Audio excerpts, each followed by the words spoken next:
Lana Turner foi uma atriz norte-americana que, ao longo de sua carreira de quase 50 anos, alcançou fama como estrela de cinema e modelo pin-up. Na década de 1940, Lana foi uma das atrizes mais bem pagas dos Estados Unidos e uma das maiores estrelas da MGM, com seus filmes ganhando mais de 50 milhões de dólares. Ela é frequentemente citada como um ícone do glamour do cinema e uma lenda dos filmes clássicos de Hollywood. Lana Turner teve quase tantos relacionamentos quanto sucessos na indústria de Hollywood. Casou-se 8 vezes, 2 delas com Joseph Steven Crane, pai de sua única filha Cheryl Crane. O seu relacionamento mais notório, no entanto, foi com o perigoso mafioso Johnny Stompanato.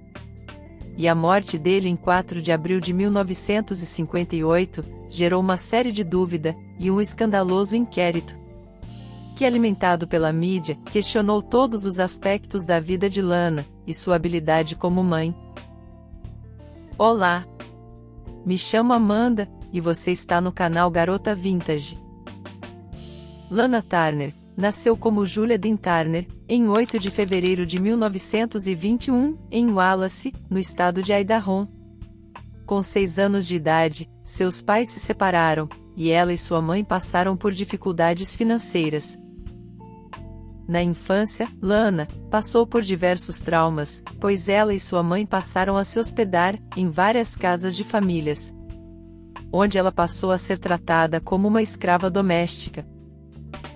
E quando ela tinha 9 anos, recebeu a notícia de que seu pai foi assassinado, vítima de um assalto, do qual nunca acharam os culpados. A sua mãe acabou descobrindo uma doença respiratória, e o médico orientou ir morar em um clima mais seco. Assim, em 1936, Lana e sua mãe mudam para Los Angeles. Com 15 anos, Lana é descoberta em uma loja por um editor de uma revista que perguntou se ela não gostaria de trabalhar em Hollywood. Assim, ela assinou um contrato com a Warner Bros., ganhando $50 por semana.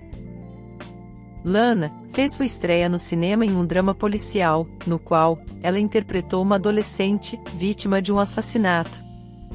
E embora Lana Turner só tenha aparecido na tela por alguns minutos, o filme lhe rendeu o apelido de a Garota do Suéter, por causa do traje justo que acentuava seu busto. Lana sempre detestou o apelido, pela conotação sexual que trazia. No final do ano de 1937, ela foi contratada pela MGM, ganhando $100 por semana. O seu primeiro papel principal no novo estúdio foi no filme Andy Hard, juntos com as estrelas juvenis Mickey Rooney e Judy Garland. E durante os anos, Lana foi galgando sucesso no cinema. Chegou a fazer teste para interpretar a personagem Scarlett O'Hara no filme E o Vento Levou. Lana Turner conheceu o pai de sua filha, o ator Joseph Steven Crane, em 1942. Eles se casaram em 17 de julho daquele ano, mas a união feliz durou pouco. Steven não tinha mencionado que o seu divórcio ainda não havia saído. Com isso, Lana rapidamente anulou o casamento. E com a confusão, logo as colunas de fofocas tornaram o caso bastante sensacionalista. Porém, Lana descobriu que estava grávida, e com o divórcio de Steven, que saiu em 1943, ambos se casaram novamente. A filha do casal nasceu em 25 de julho de 1943 e foi batizada com o nome de Cheryl Crane. Mas em agosto de 1944, o casal de celebridades se divorciaram novamente. Cheryl passa a ser criada por sua mãe e ansiar pelos carinhos e sua atenção. Porém, Lana tinha pouco tempo para sua filha. E sentindo-se sozinha, às vezes se esgueirava para o armário da mãe, para inalar o perfume deixado na roupa. E sempre que ela estendia a mão, para abraçar ou beijar sua mãe, que estava perfeitamente penteada, seus braços eram afastados, e sua mãe chamava sua atenção, para que ela não desarrumasse o seu cabelo. enquanto Lana Turner passava por uma sucessão de filmes e maridos. Cheryl se sentia impotente em conquistar o amor de sua mãe.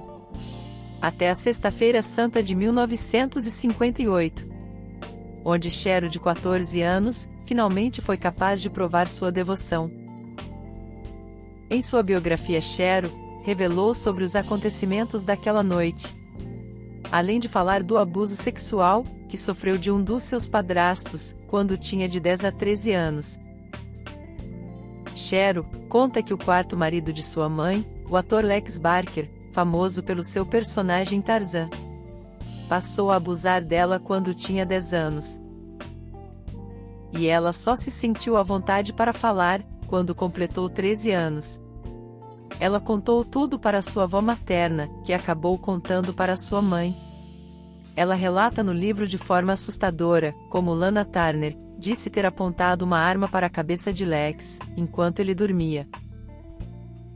Quando Lex Barker acordou pela manhã, Lana Turner ordenou que ele saísse de casa. Eles se divorciaram em 1957, mas para evitar um escândalo, nenhuma ação criminal foi movida contra o ator. A história do assassinato começa após o divórcio de Lana e Lex. Nessa época, Lana gravava o filme A Força do Amor, quando passou a ser cortejada por Johnny Stompanato. Johnny Stompanato nasceu em 10 de outubro de 1925 e foi um ex-fuzileiro naval dos Estados Unidos, que se tornou guarda-costas do mafioso Mickey Cohen. Ele foi casado 3 vezes. Entre suas esposas estavam 2 atrizes, e uma delas, Elaine Stanley, chegou a ser modelo das princesas da Disney. E após seu último divórcio, passou a cortejar várias atrizes até chegar em Lana Turner. Encantada por Johnny, Lana passa a se encontrar casualmente com ele. Porém, um amigo alerta que o seu novo namorado está envolvido com a máfia. Lana acaba terminando com Johnny, mas ele não aceita o término e passa a persegui-la. Estranhamente, Lana acabou reatando o namoro. Há quem diga que ela gostava dessa obsessão.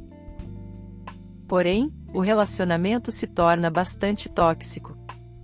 Johnny passa a agredi-la fisicamente. Em um dado momento, nas gravações do filme Vítima de uma Paixão, o ator Sean Connery teve que intervir após Johnny sacar uma arma ameaçando. As agressões foram tantas que tiveram de adiar o filme para a atriz se recuperar.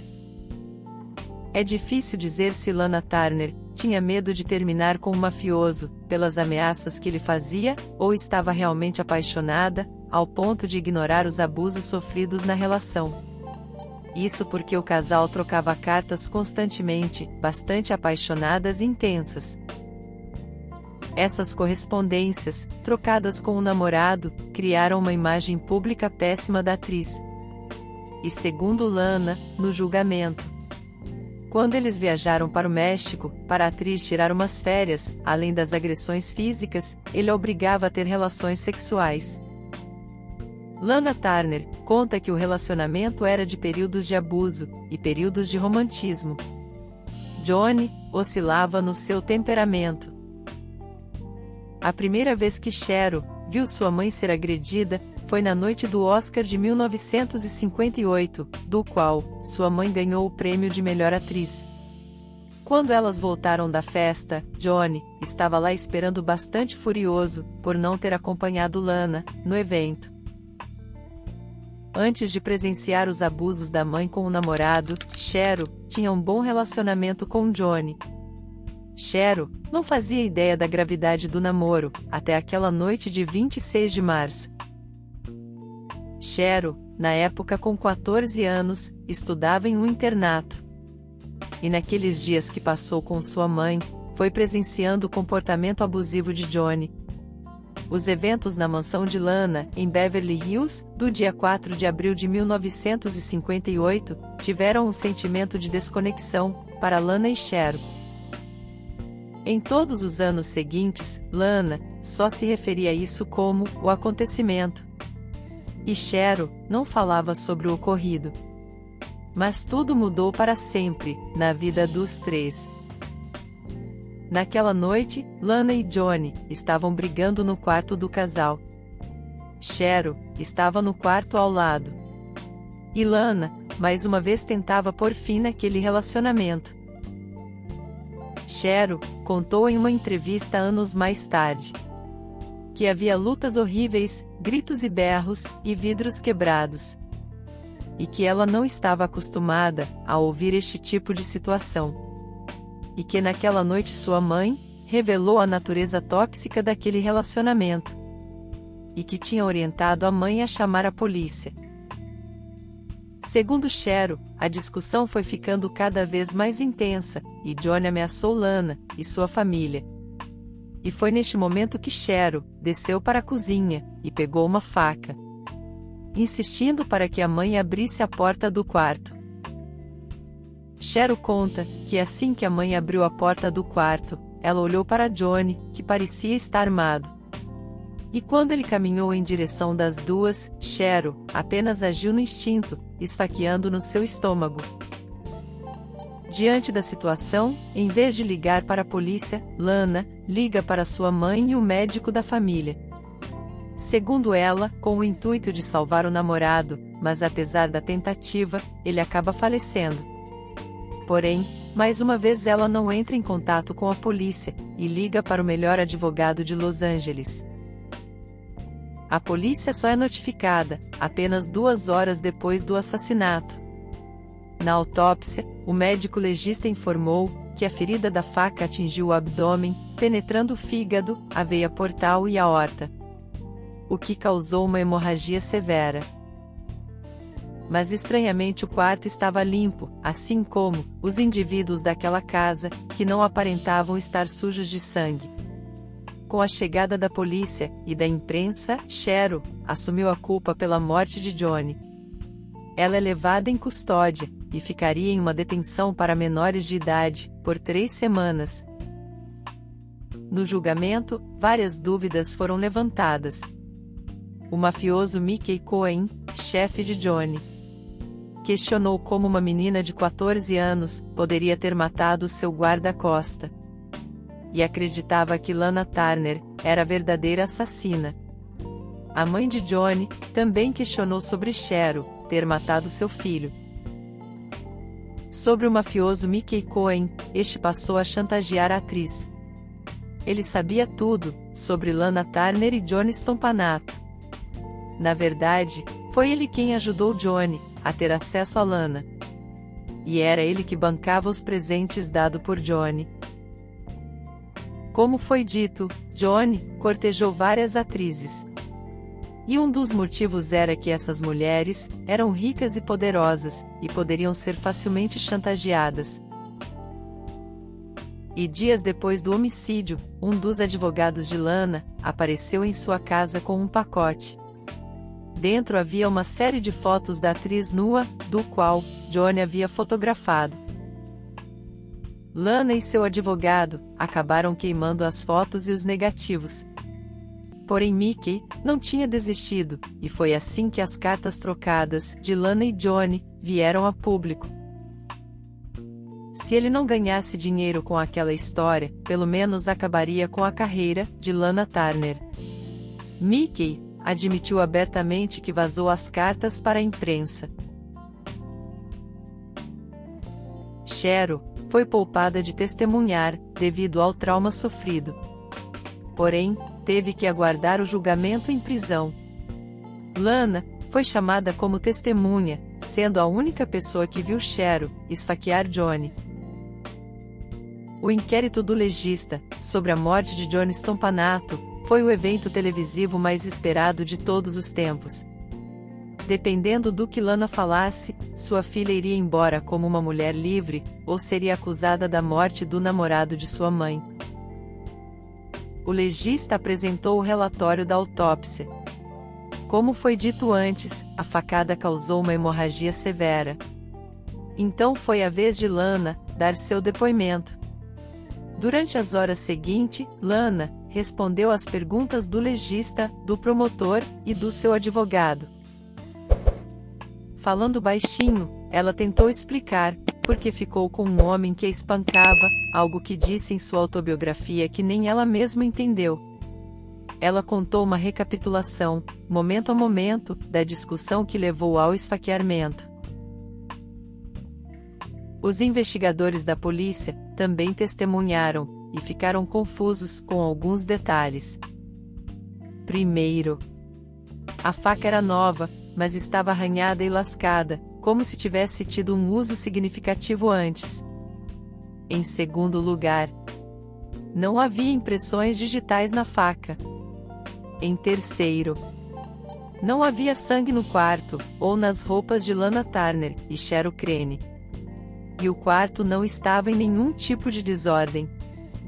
E finalmente, o sangue na faca continha várias fibras ou cabelos claros e escuros, que não puderam ser identificados. Após os depoimentos, os jurados recuaram para deliberar, e levaram menos de meia hora para decidir que a morte de Johnny Stompanato foi um homicídio justificável. E ela foi inocentada. Surpreendentemente, o promotor não questionou a decisão. No entanto, ele iniciou um processo judicial para determinar a aptidão de Lana como mãe. O pai de Cheryl também entrou em processo para obter a guarda da filha. No fim, Cheryl acabou morando com sua avó materna por quase 2 anos. Devido ao trauma, ela entrou em várias confusões e tentou tirar a sua vida por 2 vezes. Ao longo dos anos, várias teorias surgiram sobre o crime. Uma delas era que Cheryl e Johnny fossem amantes e que Lana descobriu o caso e o matou por ciúme. Mas a teoria mais crível e mais difundida é a de que Lana teria matado Johnny, e sua filha assumiu a culpa, para que a carreira de sua mãe não acabasse. Um cabeleireiro de Lana afirmou nos anos 80 que ela teria admitido ter matado o namorado. Porém Cheryl sempre confirmou em entrevistas que ela foi a assassina. Apesar das tentativas de Mickey em arruinar a carreira de Lana Turner, ela continuou a trabalhar em muitos outros filmes e também na televisão. Lana e Cheryl se reconciliaram muito antes da morte de sua mãe, em 1995, vítima de um câncer na garganta. Já Cheryl seguiu a carreira de modelo, onde conheceu seu marido. Em 1980, passou a trabalhar como corretora de imóveis. E hoje já está com 80 anos. Obrigado por assistir meu canal. Não se esqueça de se inscrever e deixar aquele like. Beijos e até o próximo vídeo.